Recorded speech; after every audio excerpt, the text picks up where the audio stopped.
La fonction du faiseur de miracles. Avant que les faiseurs de miracles soient prêts à entreprendre leur fonction dans ce monde, il est essentiel qu'ils comprennent pleinement la peur de la délivrance.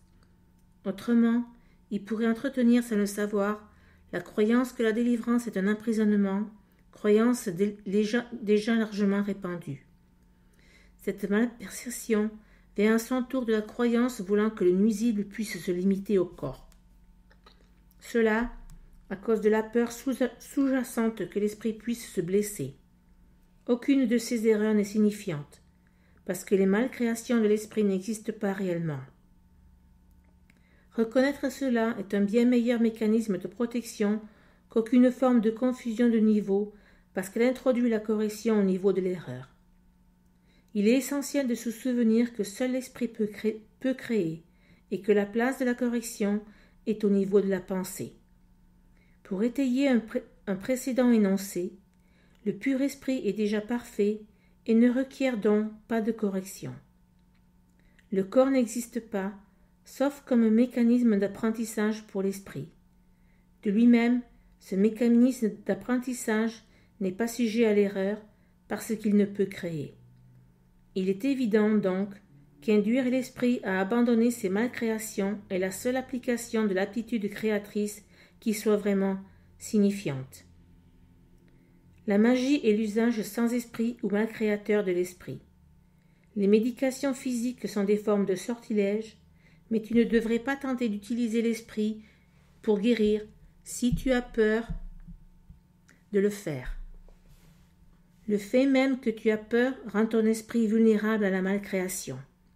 Par conséquent, il est probable que tu comprennes mal toute guérison qui pourrait survenir, et parce que l'égocentrisme et la peur vont généralement de pair, tu serais peut-être incapable d'accepter la source réelle de la guérison. Dans ces conditions, c'est plus sûr pour toi de te fier temporairement à des mécanismes de guérison physique, parce que tu ne peux pas les mal percevoir comme étant tes propres créations. Aussi longtemps que persiste ton sentiment de vulnérabilité, tu ne devrais pas tenter de faire des miracles. J'ai déjà dit que les miracles étaient des expressions de l'esprit de miracle. Or, esprit de miracle signifie justesse d'esprit. Ceux qui ont l'esprit juste n'exaltent ni ne déprécient ni l'esprit du faiseur du miracle, ni l'esprit de celui qui reçoit le miracle. Toutefois, en tant que correction, le miracle n'a pas besoin d'attendre la justesse d'esprit du receveur. En fait, son but est de le ramener à son esprit juste. Il est essentiel toutefois que le faiseur de miracle soit dans l'esprit juste, ne serait-ce que très brièvement, sinon il sera incapable de rétablir la justesse d'esprit en autrui. Le guérisseur qui se fie à sa propre capacité d'être prêt met en péril sa compréhension. Tu es en parfaite sécurité aussi longtemps que tu ne te soucies pas du tout d'être prêt, mais continue d'avoir confiance en moi qui le suis. Si ton inclination à faire des miracles ne fonctionne pas correctement, c'est toujours parce que la peur a fait intrusion dans ta justesse d'esprit et l'a tournée sens dessus-dessous. Toute forme de non-justesse d'esprit résulte de ton refus d'accepter l'expiation pour toi-même. Si tu l'acceptes, par contre, tu es en position de reconnaître que ceux qui ont besoin de guérison sont simplement ceux qui ne se sont pas rendus compte que la justesse d'esprit est la guérison. La seule responsabilité du faiseur de miracles est d'accepter l'expiation pour lui-même. Cela signifie que tu reconnais que l'esprit est le seul niveau créateur et que ses erreurs sont guéries par l'expiation. Une fois que tu acceptes cela, ton esprit peut seulement guérir. En niant à ton esprit ton potentiel destructeur et en rétablissant ses pouvoirs purement constructifs, tu te mets en position de défaire la confusion de niveau en autrui. Alors les messages que tu leur envoies et le fait véridique que leurs esprits sont pareillement constructifs et que leurs malcréations ne peuvent les blesser. En affirmant cela, tu libères l'esprit de ce qu'il surévalue ses propres mécanismes d'apprentissage et tu ramènes l'esprit à sa véritable position d'apprenant. Il faut insister de nouveau sur le fait que le corps n'apprend pas plus qu'il ne crée. En tant que mécanisme d'apprentissage, il suit simplement l'apprenant, mais s'il est doté faussement de sa propre initiative, il devient un sérieux obstacle à l'apprentissage même qu'il devrait faciliter. Seul l'esprit est capable d'illumination. Le pur esprit est déjà illuminé et le corps en soi est trop dense. L'esprit peut toutefois apporter son illumination au corps en reconnaissant que celui-ci n'est pas l'apprenant et qu'il n'est donc pas possible de l'amener à apprendre. Toutefois, le corps peut facilement être aligné sur un esprit qui a appris à regarder par-delà le corps vers la lumière. Un apprentissage correctif commence toujours par l'éveil du pur esprit et l'abandon de la croyance en la vue physique. Cela entraîne souvent la peur, parce que la peur de ce que la vue spirituelle va te montrer. J'ai dit plutôt que le Saint-Esprit ne peut pas avoir l'erreur et qu'il est capable seulement de regarder au-delà vers la défense de l'expiation. Il n'y a pas de doute que cela peut produire un malaise, or le malaise n'est pas le résultat final de la perception. Quand il est permis au Saint-Esprit de poser son regard sur la profanation de l'autel, il regarde aussi immédiatement vers l'expiation. Rien de ce qu'il perçoit ne peut induire la peur. Tout ce qui résulte de la conscience spirituelle est simplement canalisé vers la correction. Le malaise n'est suscité que pour amener la conscience le besoin de correction. Finalement, c'est de l'indésir d'accepter sans équivoque la nécessité de la guérison que vient la peur de la guérison. Ce que l'œil du corps voit ne corrige pas. Pas plus que l'erreur ne peut être corrigée par un quelconque mécanisme observable physiquement. Aussi longtemps que tu croiras en ce que ta vue physique te dit, tes tentatives de correction seront mal dirigées. La vraie vision est obscurcie parce que tu ne peux pas supporter de voir ton propre autel profané. Mais puisque l'autel a été profané, ton état devient doublement dangereux, à moins qu'il ne soit perçu. La guérison est une aptitude qui s'est développée après la séparation, avant quoi elle n'était pas nécessaire. Comme tous les aspects de la croyance dans l'espace et le temps, elle est temporaire. Toutefois, aussi longtemps que le temps persiste, il est besoin de la guérison comme un moyen de protection.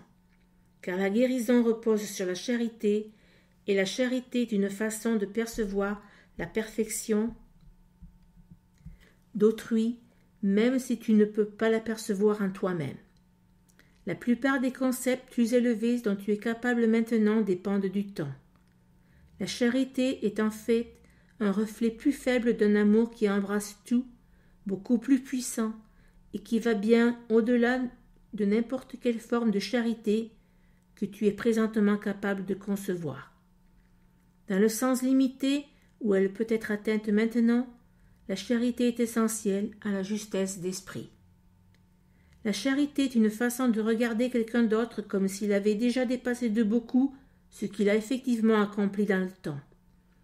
Puisque sa propre pensée est erronée, il ne peut pas voir l'expiation pour lui-même, sinon il n'aurait pas besoin de charité. La charité qui lui est accordée reconnaît à la fois qu'il a besoin d'aide et qu'il l'acceptera. Ces deux perceptions impliquent clairement qu'elles dépendent du temps, ce qui montre bien que la charité se situe encore dans les limites de ce monde. J'ai dit plutôt que seule la révélation transcende le temps. Le miracle, comme expression de charité, ne peut que l'abréger. Il faut comprendre toutefois que chaque fois que tu offres un miracle à un autre, tu abrèges votre souffrance à tous les deux. Cette correction s'exerce à la fois rétroactivement et progressivement. A. Principe particulier des faiseurs de miracles. 1. Le miracle abolit le besoin de préoccupation d'ordre inférieur. Comme c'est un intervalle de temps hors du temps, les considérations ordinaires de temps et d'espace ne s'appliquent pas. Quand tu fais un miracle, je range à la fois l'espace et le temps pour qu'ils s'y ajustent. 2. Il est essentiel de faire clairement la distinction entre ce qui est créé et ce qui est fait. Toutes les formes de guérison reposent sur cette correction fondamentale dans la perception des niveaux. 3. Ne confonds jamais justesse d'esprit et fausseté d'esprit. Répondre à toute forme d'erreur par n'importe quoi sauf un désir de guérir, est une expression de cette confusion. 4. Le miracle est toujours un déni de cette erreur et une affirmation de la vérité. Seule la justesse d'esprit peut corriger d'une façon qui ait quelque effet réel.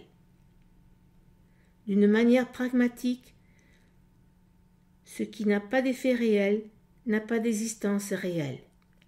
Son effet don est le vide.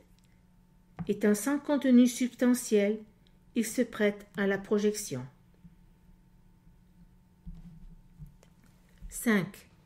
Le miracle a un pouvoir d'ajustement des niveaux qui induit la juste perception pour la guérison. Tant que cela ne s'est pas produit, il n'est pas possible de comprendre la guérison. Le pardon est un geste vide, à moins qu'il n'entraîne la correction. Sans elle, il ne fait essentiellement que juger, plutôt que de guérir. 6. Le pardon accordé dans un esprit de miracle n'est que correction. Il ne contient absolument aucun élément de jugement. La phrase « Père, pardonne-leur car ils ne savent pas ce qu'ils font » n'évalue aucunement ce qu'ils font. C'est un appel à Dieu pour qu'il guérisse leur esprit. Il n'est pas fait mention des conséquences de l'erreur. Cela n'importe pas. 7. L'injonction. Soyez du même esprit signifie que l'esprit est prêt pour la révélation. Ma requête, faites ceci à mémoire de moi, est un appel à la coopération des faiseurs de miracles. Les deux énoncés ne sont pas dans le même ordre de réalité. Seul le second comporte une conscience du temps, puisque ce souvenir rappelle le passé dans le présent. Le temps est sous ma direction, mais l'intemporel appartient à Dieu. Dans le temps, nous existons les uns pour les autres. Dans l'intemporel, nous coexistons avec Dieu. 8. Tu peux faire beaucoup pour ta propre guérison et pour celle d'autrui si, dans une situation qui demande de l'aide, tu y penses ainsi. Je ne suis ici que pour aider véritablement. Je suis ici pour représenter celui qui m'a envoyé. Je n'ai à m'inquiéter ni de ce que je dirai, ni de ce que je ferai, car celui qui m'a envoyé va me diriger. Je suis content d'être là où il souhaite que je sois, connaissant qu'il y va avec moi. Je serai guéri en le laissant m'enseigner à guérir.